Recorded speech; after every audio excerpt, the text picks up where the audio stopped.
Series में आपका स्वागत है।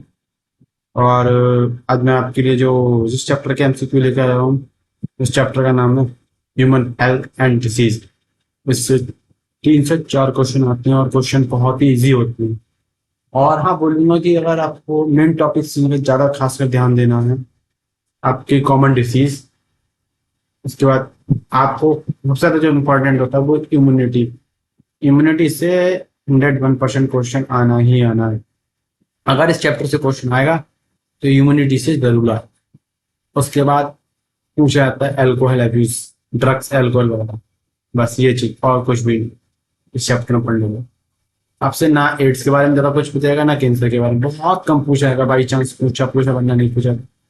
आपकी कॉमन डिसीज के बारे में पूछा था, उनके बैक्टीरियल नेम पता होने चाहिए, उसके उनके आपको साइड इफेक्ट भी पता होने चाहिए, उनको आपको तो सिम्टम्स भी मालूम होने चाहिए। ये चीजें आपको पता होनी चाहिए इस चैप्टर को देखते। चलिए पहला क्वेश्चन शुरुआत करते हैं। फर्स्ट लाइन ऑफ डिफेंस किसको बोलते हैं? फर्स्ट लाइन ऑफ डिफेंस किसे बोलते हैं बताइएगा मेरे को इसका आंसर। इसका मैं बता दूं किसको बोलते हैं फर्स्ट लाइन ऑफ डिफेंस। इसका आंसर होगा स्किन एंड म्यूकस। ये क्यों बोलते हैं? स्किन हमारे जो हमारे स्किन, ये जो छोटे मोटे पार्टिकल होते हैं वो रोक लेते हैं, छोटे मोटे बैक्टीरिया वगैरह से वो स्किन की वजह से रोके जाते हैं, इसलिए हम फर्स्ट लाइन ऑफ डिफेंस इसी को बोलते हैं। एंटीजन इज एंटीजन क्या है? Substance which stimulate the production of venom, vaccine, antibody production या part of the body defence system. बताइएगा मुझे क्या है एंटीजन। तो इसका आंसर होगा third, antibody production stimulate agent which cell is not phagocyte in nature. कौन सी सेल फेगोसाइट नहीं होती नेचर में? बताइए मुझे इसका आंसर क्या होगा। फिर मैं आपको बता दूँ क्या होगा इसके आंसर। तो जो इसका आंसर होगा, जो फेगोसाइट नहीं होती, नेचुरल किलर सेल। ये फिजिकल बैरियर में आपको देखने को मिल जाएगी। Cell mediate immunity is provide. Cell mediate immunity कौन प्रोवाइड करता है? B lymphocyte, C lymphocyte, plasma, thymus cell और हेमोसाइट। बताइए बताइए इसका आंसर क्या है? ये इसका आंसर होगा fourth, thymus cell, which is the primary lymphoid organ. Primary lymphoid organ कौन सा? तो ये और ये क्वेश्चन एक दूसरे से इंटरकनेक्टेड है। अब अगर इसका मालूम होगा आपको आंसर तो आप ये बता सकते हो। फोर्थ का आंसर जो है वही हमारा थर्ड का होगा। बस इतना होगा इसमें। Thymus gland and bone marrow. Which antibodies is called secreted antibodies. कौन सी एंटीबॉडी जो सिक्रेट करती है एंटीबॉडीज को? बताएगा मैं उसका आंसर। तो इसका IgA। अगला neutrophils and monocyte are important cell participate in. Neutrophils and monocyte किसमें पार्टिसिपेट करते हैं? तो इसका आंसर होगा फर्स्ट, फेगोसाइटिक में नहीं करते। इसका मेरा पहला आपसे एक क्वेश्चन है, ये जो IgA होता है वो किस में पाया जाता है? बताइएगा मेरे इसका आंसर। उसके बाद मैं आपको बताता हूँ मैं क्यों पूछ रहा हूँ इसके बारे में। बताइएगा कि हमारा जो IG होता है वो किसके दूध में पाया जाता है, और बताते हैं। और ये बच्चों के लिए बहुत फायदेमंद होता है। और डॉक्टर जब भी न्यूबॉर्न बेबी होता है तो उसको बोलता है कि ये दूध पिलाना ही पिलाना है आपको, इसलिए वो एंटीबॉडीज पाई जाती है उसके लिए। अरे किसका दूध होता है? इतनी चीजें मैंने बता दी। अब आप मेरे को बता दीजिए किसका मैं बात करें।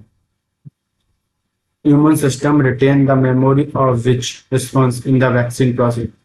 क्या होता है ह्यूमन सिस्टम का रिस्पॉन्स? तो प्राइमरी ह्यूमन रिस्पॉन्स बोलते हैं उसको।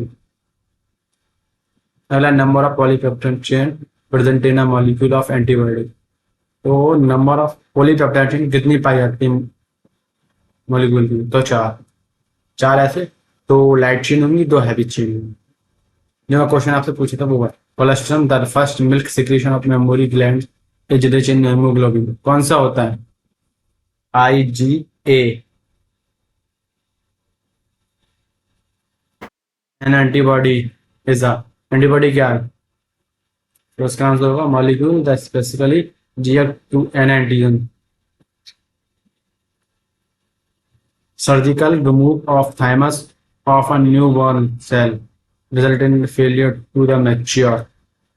सर्जिकली हम रिमूव कर दें थाइमस को न्यूबॉर्न सेल से, तो क्या क्या फेलियर होगा जब मैच्योर होगा? जब मैच्योर होगा तो क्या क्या फेलियर हो सकते हैं उसके? बताएंगे मेरे आंसर इसका होगा third, T lymphocyte. Substance the regulate और coordinate the leucocyte are called. Substance the regulate और coordinate other leucocyte are called. क्या बोलेंगे इसको? बताएगा मेरे को इसका आंसर। तो इसका आंसर होगा दूसरा, इंटरफेरॉन्स। अगला है वैक्सीन इज पार्ट। वैक्सीन किसका पार्ट है? ट्रीटमेंट, डायग्नोसिस, पैसिमिनोसिस या प्रोफैक्सिलिसिस किसका है? बताएंगे उसका आंसर। तो इसका आंसर होगा फोर्थ। अगला वैक्सीन इज अ। क्या है वैक्सीन? बताइए किस क्या चीज है वैक्सीन? तो होगा इसका आंसर थर्ड, इनएक्टिव पैथोजन। क्योंकि वो इनएक्टिव हो जाएगा तो हमारा जो एंटीजन होगा जिसके खिलाफ हमें लड़ना है उसका एक्टिव होकर उसको किल कर देगा, इसलिए इनएक्टिव फॉर्म में डाला है। अगला question, BCG vaccine is prevent measure against. BCG किसके अगेंस्ट प्रिवेंट करती है? पता है मेरे किसका आंसर? Tuber classes. अब मैं इसको आपके चारों डिसीजों के बैक्टीरिया के नाम बताने आ रहा हूँ। ट्यूबर का होगा माइक्रो बैक्टीरियम ट्यूबर क्लासेस, इसको लंग्स टीबी और बोन टीबी भी बोलते हैं क्योंकि ये लंग्स और बोन्स में होती है। उसके बाद हम टाइफाइड की बात करें तो सालिना टाइफी होती है और उसका जो कैरियर थी वो मैरी मिलन एक कुक थी जो खाना बनाने का काम करती थी। और इसमें सबसे जो है ये इसके अगर सिम्टम्स की बात करें तो पेट में ऐठन होना या स्टूल्स बोलते हैं इसको हम, और क्या इन्फेक्शन हो जाता है पेट में, बहुत सी चीजें हैं। अब एड्स की बात करें तो रेट्रोवायरस होता है और इसके सिम्टम्स आपको बहुत लंबे समय बाद मालूम पड़ते हैं, कम से कम 6-7 साल बाद या 10 साल बाद कभी कभी मालूम पड़ते हैं।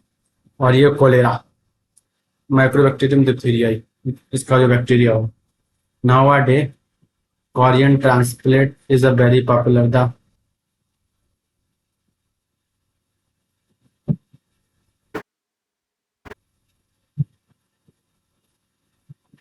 reason is it easily to preserve, easily transferred, it easily to obtain. Corina is a avascular, तो इसका आंसर होगा फोर्थ होगा। अगला है DPT vaccine is example of. DPT vaccine है वो किसका एग्जाम्पल है? पैसिव इम्यूनिटी, एक्टिव, बोथ या इंटरफेरॉन? बताइएगा मेरा इसका आंसर। तो इसका आंसर होगा दूसरा, एक्टिव का। इम्यूनाइजेशन बेस्ड, इम्यूनाइजेशन किसके बेस्ड है? बताइएगा इम्यूनाइजेशन किस बेस्ड पर आता है? Memory of individual, memory of pathogenic, phagocytic, memory of immune system. अब ये क्यों होता है मेमोरी ऑफ इम्यून सिस्टम? क्यों वो इसलिए होता है, मैं आपको बताऊंगा। जैसे कोई बैक्टीरिया तो हमारा अगर फर्स्ट टाइम हमारी बॉडी पर अटैक करता है तो वो हमारी जो हमारी इम्यूनिटी होती है वो उसको पहचान नहीं पाती है, तो हम बीमार पड़ जाते हैं। अब उसके बाद जब उस टाइम उसकी जान पहचान होगी, उसका पूरा आइडेंटिटी कार्ड वगैरह सब पता चल जाएगा इम्यूनो को, तो वो मतलब एक फीडबैक तैयार कर देती है, उसको वो मेमोरी में क्लिक कर दे। अगली बार जब वही व्यक्ति दोबारा ट्रांसफर करेगा तो उसके अगेंस्ट हमारी जो इम्यूनिटी होती है वो एंटीबॉडीज बनाना शुरू कर देगी और उसको किल कर देगी, आप बीमार नहीं पड़ोगे। कोजेनेटिक डिसीज, इसको हम जेनेटिक डिसीज बोलते हैं, कौन सी है?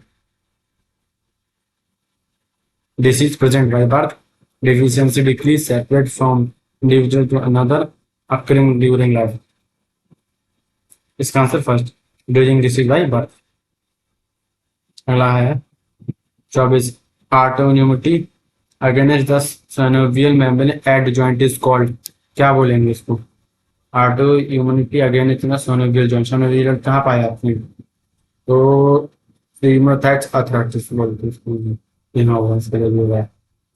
अगला ब्यूटाल test is employed by detecting, तो इसका होगा ये तीसरा। इसका स्ट्रेप्टोकोकस निमोनिया और मलेरिया का प्लाज्मोडियम विवैक्स और मैं कोलेरा का आपको बता ही चुका हूँ। इसके 3 होते हैं और सबसे जो डेंजरस होता है फैल्सीफेरा मलेरियाई, जो सबसे ज़्यादा रिस्की होता है, which is an infection disease. कौन सी इन्फेक्शन डिसीज है? तो इसके ऊपर डिप्थीरिया।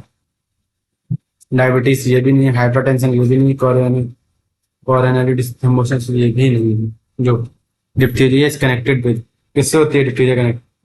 इसका जो आंसर होगा वो होगा दूसरा, थॉरैक से। This disease is caused by Yersinia pestis. Yersinia pestis किससे होती है? Plague. Dengue fever is transmit, dengue fever किसके द्वारा ट्रांसमिट है? बताइएगा मेरा इसका आंसर। तो होगा एडिस एप्पल, फीमेल होती है, ये बताइए। ये किससे रिप्रेजेंट है? बताइएगा मेरे को। उसके बाद मैं बताऊंगा किसका आंसर करेंगे। इसका आंसर होगा एलिफेंटियासिस। तो इसके साथ ये वीडियो खत्म करते हैं, और इस वीडियो को ज़्यादा से ज़्यादा शेयर करें, लाइक और कमेंट। और यदि थोड़ी बहुत भी गलतियाँ हैं तो आप मेरे को बताइएगा, मैं उनको सुधार करूँगा और कोशिश करूँगा कि इम्प्रूवमेंट ला सकूँ उस चीज़ में, ताकि फिर आपको आगे जाके प्रॉब्लम ना हो। और जैसे जैसे टाइम आपको करीब आएगा मैं आपको बताऊँगा कि कैसे आपको टाइम मैनेजमेंट करना है, कैसे आपको क्वेश्चन प्रैक्टिस करनी, कैसे रीजनिंग करनी है। तो चलिए इसी के साथ ये वीडियो खत्म करते हैं। Thank you. Like and share.